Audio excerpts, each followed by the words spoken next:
जदीद उर्दू नज़्म के बानियों में शुमार होने वाले नून मीम राशिद मजीद अमजद के साथ तीसरा जो नाम आता है वो मीरा जी का है। मीरा जी का असल नाम था सनाउल्लाह डार। मीरा जी इनका तखल्लुस है और इसी नाम से मशहूर हुए। उर्दू से बेशतर जो ताल्लुक़ रखने वाले हैं मैक्सिमम लोग वो मीरा जी इनका असल नाम तक से भी वाकिफ़ नहीं हैं। मीरा जी ने नज़्म में नए तजर्बात भी किए, नज़्म को नई जहतों से मुतारिफ़ करवाया। उसकी वजह ये थी कि मगरबी जो मुताला था उस मुताले के ज़ेर असर जो है इनके ख़यालात में एक नए इनकलाब आया जिसे उन्होंने शेरों की सूरत में बयान किया। इसके अलावा मीरा जी की ज़िंदगी जो है महरूमियों में बहुत ज़्यादा गुजरी। ये 1912 में लाहौर में पैदा हुई है, तो उसके बाद की इनकी ज़िंदगी बहुत मुख्तसर है। 37 साल का अरसा बस ज़िंदगी गुजारी और 1949 में ये फौत हुई है। मीरा जी की अपनी ज़िंदगी जो महरूमियाँ हैं उनका ज़िक्र उन्होंने शायरी में किया, दुख दर्द को बयान किया और इसी में इंसानी फ़ितरत और इंसानी नफ्सियात को भी बयान किया है। उनकी ये नज़्म पाबंद नज़्म है जिसका ये पहला 2 बंदों की सूरत में है। पहला बंद मैंने लिखा है यहाँ पे, जिसमें शायर ने अपनी इज़्तिराबी कैफ़ियत को बयान किया है। शायर याद रखें बड़ा वही होता है जो आने वाले हालात का जायज़ा ले सके, आने वाले हालात की तस्वीर कशी करे अपनी शायरी में। तो मीरा जी ने भी यही किया।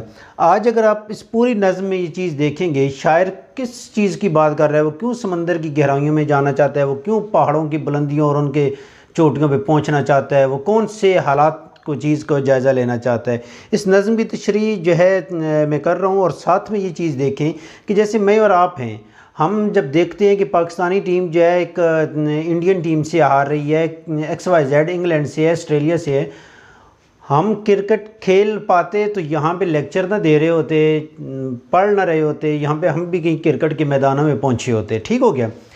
लेकिन हमारा जहन ये होता है कि जी 30 बालें होती हैं, 100 रन चाहिए होता है, तो हम सोच रहे होते हैं हम मैच हार रहे हैं तो हम कह रहे होते कि मैं होता तो मैं इतने छक्के मारता और मैच जीत जाता। ऐसी शायर की भी यही कैफियत है। फिर मुआशरे में जैसे नाहमवारियाँ हो रही होती हैं, जुल्म है, नाइंसाफ़ी हो रही होती है, जबर हो रहा होता है, कहीं पे हम देखते हैं कि जी तालीम की ज़रूरियात जो हैं, तालीम बुनियादी हक़ है वो नहीं पहुंच रहा, हम उसे पूरा करना चाहते हैं। हम अपनी मुस्लिम उम्मा को जो है वो रूज की तरफ लेके जाना चाहते हैं। हम चाहते हैं कि जी हमारा माशरा तरक्की करे, मेरा ख़ानदान तरक्की करे। इन सारी जो चीज़ें हैं, जब भी हम कोई न्यूज़ सुनते हैं, कोई ड्रामा देखते हैं, कोई मूवी देखते हैं, उस चीज़ में हम जो है इन्वॉल्व हो जाते हैं और उससे कहते हैं कि ये काम जो है मैं अगर होता तो इस तरह करूँ, मैं एक्टर होता तो ये करूँ, मैं टीचर होता तो ये करूँ, मैं वकील होता तो मैं ये करूँगा, जज हूँ तो मैं ये करूँ जी, मैं वज़ीर आज़म बन जाऊँ तो ये करूँगा। तो ये जितने भी आपके दिल में ख़यालात आ रहे हैं, ये चीज़ें जो चीज़ें आपके जहन में आ रही हैं, इन्हीं का जो है ज़िक्र जो है मीरा जी ने अपनी इस नज़्म में किया है। कहते हैं उमंगों ने मेरे दिल को अजब उलझन में डाला है, समझता है कि जो भी काम है वो करने वाला है। उमंग, जज्बा, वलवला, कहते हैं जो जज्बे हैं, जो मैंने अभी शुरू में एक आपके सामने तस्वीर कशी की है आपकी सोच और नफ्सियात की, तो कहते हैं कि अजीब कशमकश में इन ख़यालात ने मेरे दिल को डाल दिया है। मैं अगर कहता हूँ कि मैं टीचर हूँ तो मैं उस अपने फ़र्ज़ में कितना माहिर हूँ। क्या मैं 30 बालों पे 100 रन बनाना चाहता हूँ, मैं वज़ीर आज़म बन के मुल्क के हालात सुधारना चाहता हूँ, लेकिन क्या मैं टीचर हूँ तो मेरा मकाम एक लाखों जो टीचर्स मौजूद हैं माशरे में, हज़ारों लाखों, उनमें मेरा क्या स्टेटस है। मैं अपने तलबा व तलबात को किस हद तक मोटिवेट कर रहा हूँ, किस हद तक उनमें इल्म डिलीवर कर रहा हूँ, नॉलेज उन्हें पहुँचा रहा हूँ, या उनकी सोचों को परख के उन्हें एक नई दुनिया की तरफ, एक नई उनके अंदर जो छुपी हुई सलाहियतें उन्हें उभार रहा हूँ। मैं उस चीज़ को नहीं देखता। मैं 30 बालों पर 100 रन बनाना चाहता हूँ। अगर कोई क्रिकेटर है तो वो देख रहा होता है कि जी वज़ीर आज़म हाउस को, वज़ीर आज़म जो होता है वो देख रहा होता है किसी और सोच को, एक्टर जो होता है वो किसी मुल्क के दूसरे जी फ़लाँ जी, जैसे आजकल अर्तुगरुल ड्रामा चल रहा है जी, तुर्की वाले ड्रामा उनका ठीक नहीं है, हमारे ड्रामे ठीक हैं। वो भैया आपके ड्रामे ठीक होते तो वहाँ पे ना पहुँचे होते। एक जनरल मिसाल दी है, इख्तलाफ आपका हक़ है, आप कर सकते हैं। लेकिन जो आपको स्टूडेंट हैं, आप बैठे होते हैं, जंग लगती है, कोई जंग के हालात पैदा होते हैं, आप कहते हैं जी मैं होता तो मैं फ़लाँ जो है एटम फेंक देता और फ़लाँ कर देता जी, मैं आलिम होता तो मैं लोगों को जो है सही सीरत भी बयान करता, सूरत भी बयान करता, लोगों को ये करता। वो भाई जिस चीज़ पे आप हैं वो किस हद तक करें ये देखें।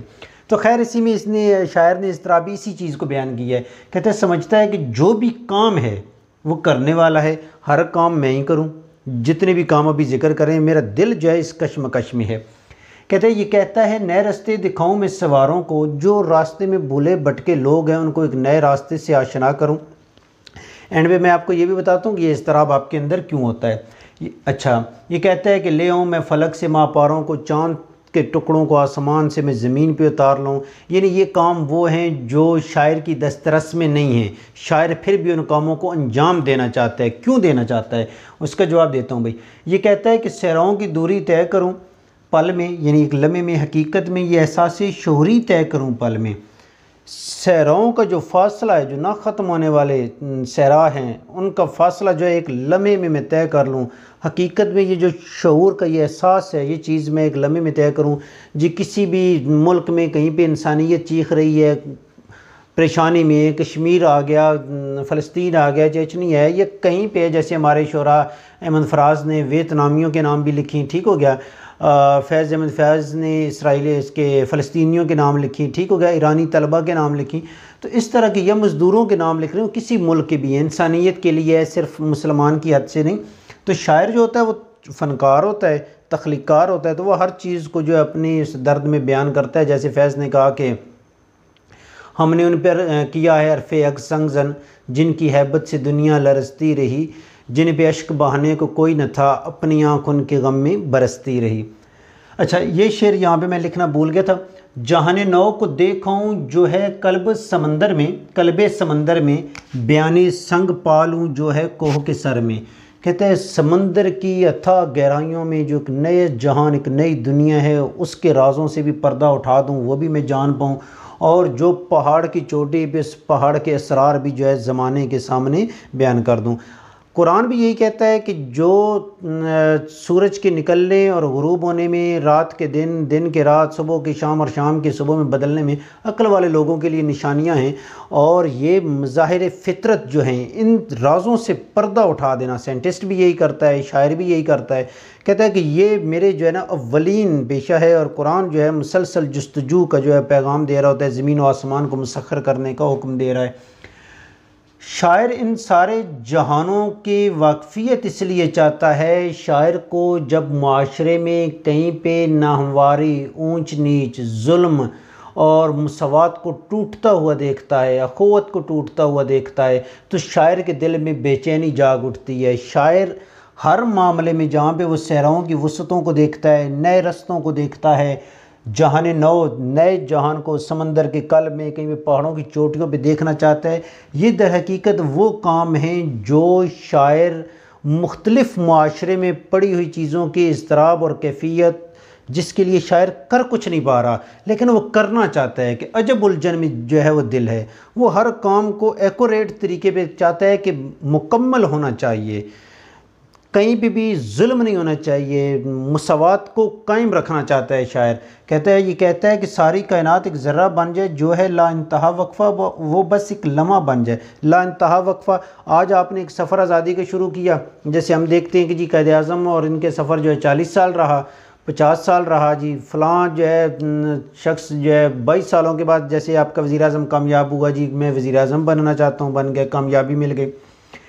शायर ऐसी कहते हैं सारी कायनात एक ज़र्रा बन जाए। जैसे इकबाल ने कहा ना, खुदी का नशेमन तेरे दिल में है, फ़लक जिस तरह आँख के तिल में है।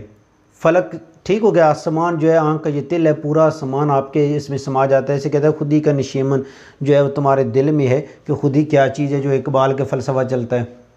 ला इंतहा वक्फ़ा, कि 22 साल 40 साल के बाद जो आज़ादी मिल रही है, कहता है वो एक लम्हा बन जाए, अभी इधर इरादा की और उधर मुकम्मल हो जाए। ये इज़्तिराब की इंतहा पे शायर पहुंचा हुआ है, इन सारी चीज़ों को मुकम्मल करना चाहता है। दूसरे बंद में आगे जब शायर चलता है कि ये सारी चीज़ें वो मुकम्मल होता हुआ उन्हें देख नहीं पाता। हर एक चीज़ पे शायर जब भी देखता है कि फ़लाँ काम मुकम्मल हो और ये बेहतरी है माशरे के लिए, इंसानियत के लिए, वो बेहतर नहीं होता, तो शायर की क्या हालत है, वो दूसरा बंद मैं भी लिखता हूँ और उसकी साथ में तशरीह करता हूँ। तो जो मैं बात कर रहा था कि हम क्यों इस तरह सोचते रहते हैं, हमारी इज़्तिराब की कैफियत क्यों रहती है, उसकी वजह यह है कि हम माशरे की नाहमवारी और उसकी वजह से शायर की तरह हमारी सोच है कि हर एक काम जैसे हमारे हाथों ही सरअंजाम हो। पहले शायर ने जो बंद में बात चला रहा था कि क्या मैं क्या करना चाहता हूँ और आगे निज़ाम या मुआशरा क्या कर रहा है, शायर ने इन दोनों का मवाजना किया है। कहते हैं कि मेरे इरादे बहुत ऊंची हैं, मैं समंदर की वुसअतों को जो है हासिल करना चाहता हूँ, मैं पहाड़ों की चोटियों को और इस कायनात के इस असरार और फितरत के असरारों से पर्दा उठा देना चाहता हूँ, मैं नए जहानों की तलाश में हूँ। मेरे इरादे बहुत बुलंद हैं और ये इरादे ऐसे हैं कि जिन्हें सीधे साधे लोग, आम लोग समझ नहीं पा रहे। अब दोनों तरफ तजाद है, मैं ऊंचे इरादे रखता हूँ और जिनको समझाता हूँ और माशरा जो है उस चीज़ को समझ नहीं रहा, वो ये चाहता है, वो ये समझ रहा है कि ये कभी भी मुमकिन नहीं है। शायर कहता है कि इस दुनिया में, जहान में ऐसे सादे आदमी कसरत से बचते हैं जिनकी हिम्मत और ताकत महदूद होती है, उनके रास्ते महदूद हैं। यहाँ भी शायर बात करता है वो उन लोगों की जो जिनकी ताकत और हिम्मत महदूद, ये क्या है कि जो तकदीर पे जो है काने हो जाते हैं। और यही जो कसरत से लोग बस रहे हैं, सीधे साधे लोग जो लिखे को मान लिया, जो तकदीर पे ईमान ले आए हैं, यही लोग जालिम के हाथ मजबूत करते हैं। याद रख लें कि एक हलके में लाखों लोग हैं, वो कहते हैं बस जी इसी बंदे ने हमारी तकदीर बदलनी है, हम खुद नहीं कर सकते। हर दफ़ा उसी मुंतखब कर रहे होते हैं, एक दो बंदे होते हैं बदल बदल के उन्हीं मुंतखब कर रहे होते हैं और उन्हीं से उम्मीद लगा के बैठे होते हैं। और ये जो कसरत से हैं, मैं और आप सीधे साधे हैं, ये शायर कहता है कि यही इन जालिम लोगों के हाथ जो है मजबूत करते हैं। आगे चीज़ भी यही बयान कर, तमद्दन और तहजीबों ने फंदा उन पे डाला है, जो तहजीब रस्म व रिवाज की हदूद और क़यूद से निकल नहीं पाते कि जी रवायत है, ये माशरा क्या कहेगा, लोग क्या कहेंगे। तो वो किसी ने लिखा ना कि लोग मेरे बारे में क्या सोचेंगे, ये भी अगर मैं सोचूं तो लोग क्या सोचेंगे। तो ये कहता है कि ये माशरे की रवायात और उन चीज़ों के पाबंद हो जाते हैं। कहते हैं कि जी मैंने अगर ये काम किया तो माशरा मुझे क्या कहेगा, ख़ानदान वाले क्या कहेंगे। कहते हैं ये लोग होते हैं सीधे साधे जो रस्म व रिवाज के पाबंद हो जाते हैं। और कहते हैं कि जो होना है वही जो होने वाला है, यानी ये वो लोग हैं जो अपनी नाकामियों को तकदीर के, किस्मत के पलड़े में डाल देते हैं। अच्छा, कहते हैं अगर हम कुदरत के इन तौर तरीक़ों को बदल डालें, जैसे आगा शोर्स कश्मीरी ने जो पसे ज़िंदान आप बीती लिखी, जो उनकी 47 से पहले पहले और 35 से उधर तक जाती है 47 तक, जिसमें वो कहता है कि कई जब मुझे शाही किले में गिरफ़्तार किया गया तो जो वहाँ पे दरोगा जेल था वो नमाज़ पढ़ के सलाम फेरा और कहता है कि ये कुदरत की मर्ज़ी है कि हमारे ऊपर जो है ये गोरे हुक्मरानी करें, तुम कौन होते हो अल्लाह के काम में टांग अड़ाने वाले। ये वो लोग हैं जो कहते हैं कि नहीं जी हम कुदरत को नहीं बदल सकते। जैसे कश्मीर पे जुल्म हो रहा है, अल्लाह की मर्ज़ी, पूरा साल मेहनत कर ली, अच्छे नंबर नहीं आए, मेहनत कर ली, जब अच्छे नंबर नहीं आए जी बस कुदरत को मंजूर नहीं था, किस्मत नहीं। 10% वो लोग होते हैं जो किस्मत को बदलना जानते हैं, 90% वो लोग होते हैं जो किस्मत के ताबे हो जाते हैं, और यही वो लोग हैं जो 10% लोगों के हाथ मजबूत करते हैं। कहते हैं वो अपने दिल को तस्कीन देते हैं लकीरों की फ़कीरी में, यानी ये है ना कि लकीर का फ़कीर होना, नाक की सीध में चलना, ये तकलीद को जो है वही अपने लिए मलजो मावा सब कुछ समझ लेते हैं, निजात दहिंदा समझ लेते हैं अपनी कामयाबी का। कहते हैं कि वो लकीर के फ़कीर ही रहते हैं और ये कहते हैं कि ये खोए हैं तमन्ना की ज़ईफ़ी और पीरी में। वो है ना कि है जुर्म ज़ईफ़ी की सज़ा मर्ग मुफाजात, तो उसमें कहता है जो ख्वाहिश और ये तमन्ना जी बस जैसे चल रहा है उसी तरह चले। आप अगर अपने माशरे में चारों तरफ इतराफ़ में गौर करें तो आपको ऐसे बेशुमार लोग नज़र आएंगे, बल्कि माशरा भरे हुए सीधे साधे लोगों से नज़र आएगा जो कहीं पे कारोबार कर रहे हैं, बस उनका तल्लक कारोबार से ये पैसा आ रहा है, तनख्वाहदार हैं, तनख्वाहें आ रही हैं, अपनी ज़ात और अपने बच्चों की हट के नहीं सोचते। हो सकता है उनके पड़ोस में कोई भूखा मर रहा हो, किसी को खाना मुयस्सर ना हो सकता है कि आपकी वो कहते हैं एक कख यानी एक राई के बराबर आपकी नेकी किसी के लिए जो है वो पूरा पहाड़ साबित हो जाए, उसकी ज़िंदगी बदल दे। लेकिन ये सीधे साधे लोग होते हैं, बस ये तनख्वाह मिल रही है, हमें क्या लेना देना जी, हमारा खाना पीना चल रहा है, दूसरों के झगड़ों से वो भाई सुलह भी तो करवा सकते हो। तो कहता है कि ये वो लोग हैं जो तकलीद परस्त हैं, जो अपनी दुनिया में मगन हैं, जो तकदीर के ताबे बस नौकरी मिल गई तो ज़िंदगी चल रही है, बच्चे पढ़ रहे हैं। और ये वो लोग होते हैं जिनको शायर कहता है कि मेरे ऊंचे इरादों को समझ नहीं सकते। शायर कहता है कि अब दोनों तरफ जब चीज़ें हैं, एक तरफ शायर है, दूसरी तरफ मुआशरा है, मैं उनको देखता हूँ, दिल पे होता है असर उनका, और मैं एक मजलूम हूँ माहौल के इस जज्बे साकन में कहता है ये जज्बे साकिन जो गैर मुतहर्रिक माहौल है, इसके अंदर मेरे एक जज्बात, मेरे ख़यालात, मेरी सोच ऊंचे इरादों की है और इसमें अपने आप को इस माशरे में जो जामिद है, जो ठहरा हुआ है, एक ही डगर पे चल रहा है, कहते हैं उसके अंदर मैं अपने आप को एक मज़लूम मुतसव्विर करता हूँ। जब मज़लूम शायर मुतसव्विर करता है तो शायर टूट जाता है, बेबस हो जाता है, इंसान ख़त्म हो जाता है। लेकिन इसके बावजूद शायर उम्मीद का पैगाम देता है, कहते हैं मगर हाँ बावजूद इसके मेरे दिल में जवाला है। जवाला कहता है कि सारी चीज़ के बावजूद मैंने अपना काम करते चले जाना है। मैं एक वो शम्मा हूँ जिसने जलते रहना है, कोई उस रोशनी से इस्तिफ़ादा करे या ना करे, मेरा काम है रोशनी देना, मेरा काम है सोच देना, मेरा काम है फ़िक्र देना, मेरा काम है आपको राह रास्त और उसके इनकलाब की तरफ, एक इनकलाबी सोच की तरफ, जज्बे साकन से निकालना है। मैं वो करता रहूँगा। कहते हैं उमंगों ने मेरी हस्ती को एक उलझन में डाला है। पहले बंद में शुरू हुआ था उमंगों ने मेरे दिल को अजब उलझन में डाला है। वो दिल था जो उसके इरादे थे, जज्बात थे। अब यहाँ पे कहते हैं ज़िंदगी है, ये पूरी ज़िंदगी जो है इस जज्बे साकर में है, गैर मुतहर्रिक है और मुझे ये निज़ाम अपनी तरफ खींच रहा है। लेकिन कहते हैं इसके बावजूद मेरे दिल में जज्बात का जो अलाव है वो भड़क रहा है, वो ठंडा होने का नाम नहीं ले रहा।